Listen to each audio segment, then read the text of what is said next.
From the land of Grant University in Urbana-Champaign, Illinois, this is the closing market report. It is the 10th day of September 2025. I'm Extension's Todd Gleason. We're in the midst of our fall fund drive. Dial this number 217-244-9455 or go to willgive.org. That second way is really fast and simple. That's willgive.org. And make your pledge of financial support for the agricultural programming that comes to you from the University of Illinois and Illinois Public Media. It's public radio for the farming world. Coming up during this half hour, we'll talk with Greg Johnson about the marketplace. He's a TGM, that's Total Grain Marketing. And we'll hear from Drew Lerner at World Weather Incorporated in Kansas City. But more importantly, I'll continue to ask you along the way to make that gift, the donation, a fund to help support agricultural programming that comes to you from the U of I. Again, 217-244-9455, willgive.org. Thank you in advance for making your donation today. Todd Gleason services are made available to WILL by University of Illinois Extension. December corn for the day at $4.17, down 2 3/4. March at 434.5, 3 lower in the May, down 2 3/4 at 445. November beans 10.25 1/4, 6 lower. January at 10.44 3/4, down 5 3/4. The March down a nickel at 10.61 for the soybeans. Bean meal futures 4.20 lower. The bean oil up 54 cents. Wheat futures in the soft red December down 5 1/4 at 5.15. The hard red December at 5.07 down 3 1/4 cents. Live cattle futures in Chicago finished at 231.15, 97.5 cents higher. Feeders up 47.5 cents and lean hogs 42.5 cents higher for the day. Greg Johnson from TGM, TotalGrainMarketing.com, now joins us to take a look at the marketplace. Hello, Greg. How are you today? Doing well, Todd. Getting ready for harvest to start ramping up. We've got a few people that have started, but for the majority of people, it's going to be either later this week or next week, but we're getting closer every day. What are they telling you about yields early on and what they were expecting and how they compare? Well, here in East Central Illinois, Champaign County, we've been on the short end of the stick when it's come to rainfall over the last 90 days, and that's being reflected in the yields. For the soybeans that have come off, the early maturity beans are okay in the 70s, but the same farmers that are harvesting their early beans don't think those will be their best beans of the year, so they're expecting smaller yields when they get into the fuller season beans. We'll have to wait and see. It's so hard to estimate bean yields, but that seems to be the perception with the lack of rain in August and so far in September. The earlier beans may very well be the better yielding beans when it's all said and done. And as far as corn's concerned, we really haven't gotten into too much corn yet. Even though the fields are starting to look like they're ready to go, a lot of that corn is still 25% moisture or higher. 25 to 30 seems to be catching a lot of it. There are some fields that got planted early with some earlier season varieties that have dried down to closer to 20, but the majority of the corn is still 25 plus. So we're probably still a week to 10 days away from seeing a lot of corn. But the beans, these beans have really turned fast. And I really think towards the end of this week and on into next week, we will see a pretty good wave of beans come in. All right. As those beans come in, are you hearing about them coming in other places around the nation? And is that beginning to be reflected in basis at all? With the on the one hand, the trade is estimating the USDA Friday will lower the bean yield by a half a bushel. I'm not sure they will. It's so hard to estimate bean yields. I wouldn't be surprised if the government just leaves the bean yield alone this month, and then once we get a little bit more harvest results under our belt, then they could change that in the October report. If you just look at the crop ratings nationwide, we've only lost 4 points of good to excellent from a month ago on soybeans, and 4 points nationwide on corn. So that's kind of typical. So that would not lead to thinking that we're going to see a big drop in the yields. Now Illinois is completely different. We've lost 16 points out of the good to excellent category from a month ago on corn, and we've lost 9 points on the beans. So, like I say, Illinois, basically from Champaign County on south and east, it's just been a lot drier. But to the north, you get to McLean County, and then the northern third of Illinois and the western part of the state where they've had plenty of rain, they're probably looking at, those crop yields that have been going on, crop tours that have been going on, are reflecting, almost as good, if not better yields than what they had a year ago. So it just depends on who got the rain and who didn't. But I think in our area here in Champaign County, we're looking at lower yields for both corn and soybeans. Looking out at usage prospects, China's still not in the marketplace. I suppose everybody's thinking that's not happening at least till November at this point. They've already bought all their needs for September and October. They've bought 15% of their needs for November. So there's still a window for November and December. But the last I heard, the trade talks haven't even been scheduled to resume. They extended them for 90 days, which gets them into November.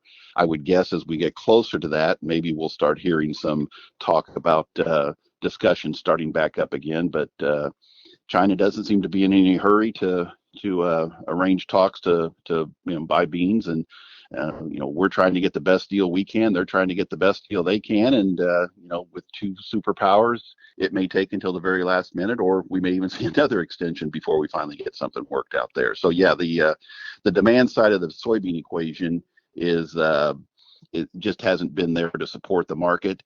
So even though the yield is probably coming down because of this dry weather, until we actually see some demand pick up, I think the trade kind of feels like we can get by with a little bit less at this point. Let's switch topics to logistics. We can start with rail. I think that's probably doing okay. And then turn your attention to what the river system looks like. Yeah, the rail system for corn is very good. Exports continue to be great on a weekly basis. There is a market for export corn. So we anticipate, a lot of corn will move in the fall, not only here in central Illinois, but basically across the entire Midwest. That's the good news. We've seen extremely strong demand for both old crop and new crop corn. The bad news is we have not seen that in the soybean market. There is no export market going on right now for soybeans to speak of, i.e. China. And so normally we move a lot of beans in the fall and store the corn. This year we're going to have to store most of the beans, and that's going to take away from some of that space that was allocated to corn normally. So even though we are exporting corn, we're storing beans to take up that space. So I think space could still be tight in a lot of areas here in the Midwest. And Champaign County, like I say, you shave a few bushels off the bean yield, you should shave 15, 20 bushels off of the corn yield. That will create a little bit more space, but like I say, without moving the beans, space could still be tight this fall. And the river system is low at this point. Is that going to cause things to back up, or because we're not actually using it to export soybeans, will it not make a difference? And I wonder what the backhaul looks like. I mean, the river works both ways, and so does it mean freight rates don't go up substantially if the river really isn't moving that many soybeans? You would think that would be part of the equation, but I think the bigger part of the equation is people will want to move corn because we're not able to move beans. So I think there'll be demand for those barges, and with the river system as low as it is, I still think the rates probably will be a little bit higher than normal. Although what is normal, because we've had low river levels each of the last 3 or 4 falls. So this is kind of becoming the new normal, unfortunately. So I think we'll see higher rates just because of the low water levels and the fact that we still do need to move product up the river and move corn down the river. Hey, thank you much. I appreciate it. Thank you, Todd. That's Greg Johnson. He is with TGM, TotalGrainMarketing.com. Joins us each and every Wednesday here on the Closing Market Report. He's one of more than 18 regular voices that you'll hear on the air at Illinois Public Media each and every week, talking about the marketplace, including the brokers and the meteorologists. We'll talk with Drew Lerner, speaking of meteorologists, in just a moment. But right now, I'd like you to take some time and think about what this program really means to you day in and day out. Maybe you listen every day. Maybe you listen to us once a week, or a couple of times a week, or you listen to Commodity Week, or you listen to us as a podcast, and do that regularly. However you listen to us and how often you listen to us, what does it mean to you and your marketing? My guess is that you listen for a reason, and I'm really hopeful that in this time, particularly as we're facing a $1.5 million shortfall in this fiscal year, the one we already started, and a rescission came from Washington, D.C. We need to make some of that up, and I'd like you to help out. I really would. Usually, I ask you for about $120 for the year. I'm going to double that ask and ask for $240 this time. And if you can do better than that, that would be fantastic. If you could make it $320, that would be great. Something better, something higher would be really good too. If you, and I know, are thinking, hey, wait a second, I'm looking at another losing year, maybe less is fine. If you've never given before, that's really when I'm tempting you here. I'd like you to join us at whatever amount. In fact, whatever amount you can make a gift to willag.org, to willgive.org. That's where you'll be heading to make that gift. I would appreciate it. You can always call 217-244-9455. It's quick, it's simple, it's easy to do. You can call, you can go online again to willgive.org, or that number is 244-9455, and make that pledge. But don't wait. Don't wait until later in the week and make me nervous about it. We're just doing this for 4 days. We're making Fall Fund Drive fairly short. We have a goal of $100,000, and I sure would like the ag audience to step up and make this goal something that is useful for the radio station. We've got a lot of issues that we're working with here as it's related to the rescission, and we kind of need your help. I want to thank you. I really do thank you for all you do for the nation. Honestly, without you, the nation would be in big trouble. We know that. We need the food and the feeding programs. We need the programs that work with you. And I'm hopeful that the program we deliver to you from Illinois Public Media is worthwhile too. If it is, dial in right now, 217-244-9455, or go to willgive.org and make that donation today. And thank you so very much for taking your time to go online or to make the phone call. It won't take much, but it is really important. And thanks for the gift, too.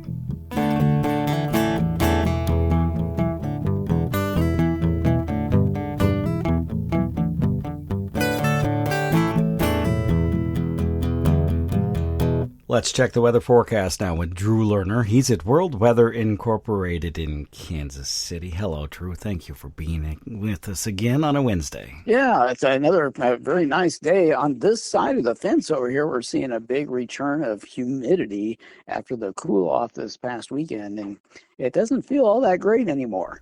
Wait, are you going to get rainfall with that humidity there or not? We actually had a little shower here yesterday. It really wasn't a shower. It lasted for about 2 hours or so. A nice little drink of water, and it was welcome. But that's part of the reason why it's so humid here now, is because we're getting the atmosphere to warm up a little bit, and we're feeding back that moisture into the air. So, yeah, we're going to see higher humidity out this way in the western Corn Belt over the next several days, while the milder conditions in the eastern Midwest will probably stay locked in for a while. We've got a lot of surface high-pressure systems coming and going that'll continue to keep the dry in place over that way. Wow, the western Corn Belt has just done extraordinarily well all this season long. However, where I am, we're kind of the target area in east central Illinois for some really dry conditions, and I don't think you're going to tell me that humidity or any rainfall's coming my way. Yeah, you got that right. The driest area is from the northern 2/3 of the Delta straight up into central Illinois, and it does include parts of Missouri, and it has recently expanded into Kentucky, and even portions of Indiana and Ohio are seeing rather limited soil moisture, to say the least. It's not as critically dry in those places as it is in that Delta and central through southern Illinois and Missouri area. The western Tennessee River Basin is also critically dry, and there's basically no top or subsoil moisture in these areas. So late season crops are really taking it on the chin, and we are locked into a pattern here that will not change for at least 10 days and probably 2 weeks. And to be honest with you, unless we get a tropical system to come around, we're not going to even get any relief on into the third week of the outlook unless the jet stream comes southward. Now, if we can get some nice seasonal cooling to take place like we saw for a little while last weekend, we could move that jet stream far enough to the south that we could produce a little bit of rain across parts of at least the lower Midwest. I have my doubts about the Delta, but anyway, those are the only two options here. We either bring a tropical system in from the south or we bring a cool air mass down from the north. Well, I don't see either occurring right now in the next 10 days. Maybe as we get into the latter part of that second week, we might have some change taking place, but not before then. Anything else in the Midwest we need to know about? For instance, temperatures are coming up again. Will they be above normal, and for how long? Oh, yeah, it is going to get very warm. We're going to have a ridge of high pressure is going to build into the middle of the country. It's already starting to evolve, and we are seeing a lot of heat building up. And most of the contiguous United States, except maybe the Atlantic coastal region, will probably see temperatures well above normal as we go forward through this next 10 days. We'll be seeing temperatures back in the 80s and 90s in the plains, and probably mostly 80s in the western corn belt, a few temperatures over 90, maybe in parts of Missouri and some spots in Iowa. And for the eastern Midwest, like I said, it will be a little slow warming up there, but we'll get back into some 80-degree readings there. So the ridge of high pressure will be around for a big part of the same 10 days we're talking about. So and there's some models that say it'll stay warmer than normal into the end of the month. And I kind of agree with that. You know, if you go back in history and you look at these early season frost freeze events that take place, they are almost always followed by a warmer bias in the autumn. Everyone gets nervous they're going to see an early winter, and it never comes. We end up with a very warm bias in the autumn. So we may be stuck in this warm mode for a while. All right. Well, we got the frost freeze that you told us about from last week. I do want to know further to the north of there in the Canadian prairies how things are going today. It's been kind of on and off and spotty, mostly off for, 3 to 5 years. Just hard up there. What are conditions like for them? Yeah, they are making some really good progress in the harvest across the prairies right now, and that's a byproduct of the fact that it was so dry during the last few weeks. They had a rain event of significance that occurred in late August, or I guess it was a little earlier in August than that. But that really turned around the canola yields and added a little bit of yield to the corn and soybeans and flax that are produced up there as well. And then, of course, it did get cold this past weekend. Temperatures fell into the middle and upper 20s across parts of Saskatchewan. A number of areas were damaged in that cold surge. And now they're warming up again, and we have a rather large-scale storm system that will be spreading rain across Saskatchewan in particular as we get into the weekend and early part of next week. That's a result of that warm air flowing back into that cold air mass, and it always produces rain, and we're going to see that.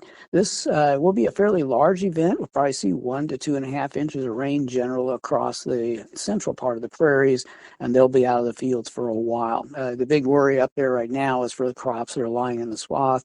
They want to get it picked up before this rain comes around. So there's a little bit of a small panic going on right now to try to get that accomplished.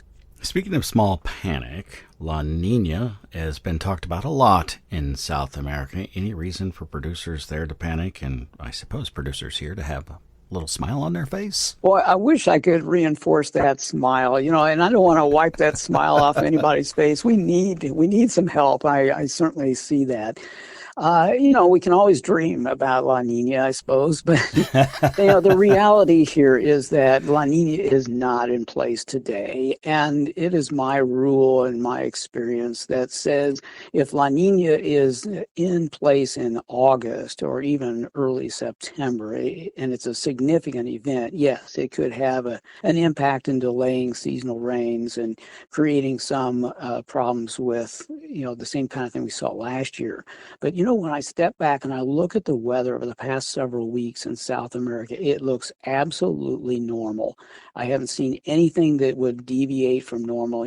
Argentina had a big rain event a week or two ago, and it's really soaked the ground, got the wheat crop in much better shape, and supporting some early sunseed planting right now. And in Brazil, the rains have been perfectly timed in the south, supporting their wheat crop, and now there's some early corn planting beginning to occur there, and so that's really good for that. And then farther north, the safrinha crops got harvested well because it was dry as a rock.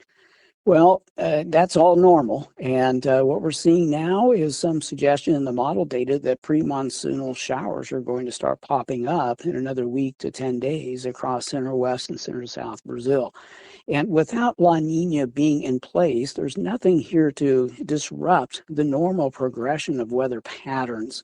And yeah, we might see a La Nina or a La Nina-like environment develop, but it's probably going to be in October or maybe even early November before the atmosphere responds. And if that's the case, when La Nina finally kicks in, all it's going to do is enhance the rain across center west and center south Brazil, making it an even better rainfall pattern for crops that were planted normally early. And it will suppress some rain in Rio Grande do Sul and southern Paraguay and Uruguay and maybe easternmost Argentina. But in this particular case, the La Nina is going to be very weak if it happens, and therefore the anomalies are not going to be as great as what everyone's fearing. And so in this particular case, I don't think that's going to have a big play. Yes, the rainfall will fall below average in southern Brazil and eastern Argentina in a later part of October and November, but I don't think it's going to be a game changer. We'll talk with you again next week. Thank you much. You bet. Have a good week. That's Drew Lerner. He's with World Weather Incorporated in Kansas City. Joined us on this Wednesday edition of the Closing Market Report that comes to you from Illinois Public Media. It's public radio for the farming world, and you are the public part of that. And it's why we come to you a couple of times a year. We're in the midst of our fall fund drive and ask you to make a pledge of financial support. This time around, I'm asking the agricultural audience if this program makes a difference to you and the kinds of things you're doing on the farm or marketing, then maybe it's time to step up. We're in the middle of trying to raise $100,000 over 4 days. Sure could use your help. You can dial in right now at 217-244-9455. That's 217-244-9455, or go online to willgive.org and make that pledge of financial support. Now, I like to start at the $120 level, but we're under a little bit more of a gun this time around. So I'm going to ask you to double whatever you've been making as whatever kind of gift you've already been making. And if you've not ever given before, now's the time to start. Actually, really, we need you to help, and now is the time to start. $40, $120, $80, $320, whatever. The gift size doesn't matter. It matters that you give. Don't wait. Do it right now. And thank you for doing it. It really makes a difference to me. Oh, and make sure you tell the person on the other end of the phone line in support of agriculture, or write that in the comments section when you're filling out at willgive.org. Thanks for joining us on this Wednesday edition of the Closing Market Report from Illinois Public Media. I'm Extension's Todd Gleason.